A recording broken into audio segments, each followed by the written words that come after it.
Hello friends, இன்றைக்கி நம்ம ரொம்ப டேஸ்டியாக கத்திரிக்காய் சட்னி எப்படி செய்கிறதுன்னு பார்க்கலாம். அடுப்பில் ஒரு கடாய் போட்டுக்கலாம். அது கூட எண்ணெய் சேர்த்துக்கங்க. அது கூட கட்டி பெருங்காயம், காரத்துக்கு ஒரு 5 வரமிளகாய் எடுத்திருக்கேன். அது கூடவே கடலைப்பருப்பு, உளுத்தம்பருப்பு 2ம் எடுத்திருக்கேன். இது எல்லாத்தையும் நம்ம நல்ல பொன்னிறமாக வறுத்து எடுத்துக்கோங்க.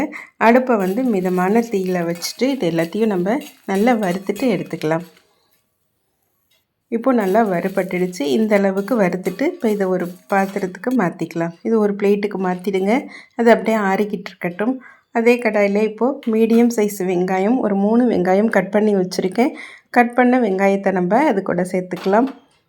வெங்காயம் சேர்த்துட்டு அது கூடவே நான் கத்திரிக்காய் 2 கத்திரிக்காயை கட் பண்ணி தண்ணியில் போட்டு எடுத்து வச்சுருக்கேன். அந்த கத்திரிக்காயும் நம்ம இது கூட சேர்த்துக்கலாம். கத்திரிக்காய், வெங்காயம் 2ம் சேர்த்துட்டு இது 2த்தையும் கொஞ்சம் வதக்கிட்டு எடுத்துக்கலாம்.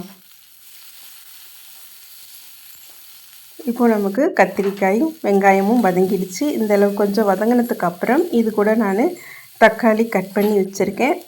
ஒரே ஒரு தக்காளி தான். கட் பண்ண தக்காளியை நம்ம இது கூட சேர்த்துக்கலாம். சேர்த்துட்டு இது 3த்தையும் நம்ம நல்லா வதக்கிட்டு எடுத்துக்கலாம்.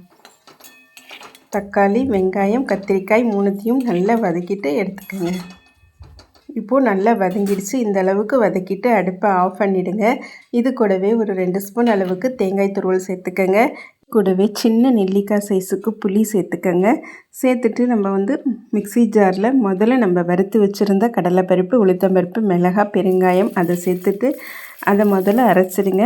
அதை அரைச்சிட்டு அதுக்கப்புறம் நம்ம வதக்கி வச்சுருக்கிற வெங்காயம், தக்காளி, கத்திரிக்காய் அது கூட சேர்த்துக்கங்க. இது கூடவே இந்த சட்னிக்கு தேவையான அளவு உப்பு சேர்த்துக்கங்க. இப்போ அரைச்சி எடுத்தாச்சு. நமக்கு ரொம்ப டேஸ்டியான சட்னி இப்போது ரெடி ஆயிடுச்சு. இது கூட ஒரு தாளிப்பு ஒன்று சேர்த்துக்கங்க. எண்ணெய் ஊற்றி கடுகு, உளுத்தம்பருப்பு, கருவேப்பிலை தாளித்து கொட்டினீங்கன்னா ரொம்ப டேஸ்டியான கத்திரிக்காய் சட்னி இப்போது ரெடி ஆயிடுச்சுங்க.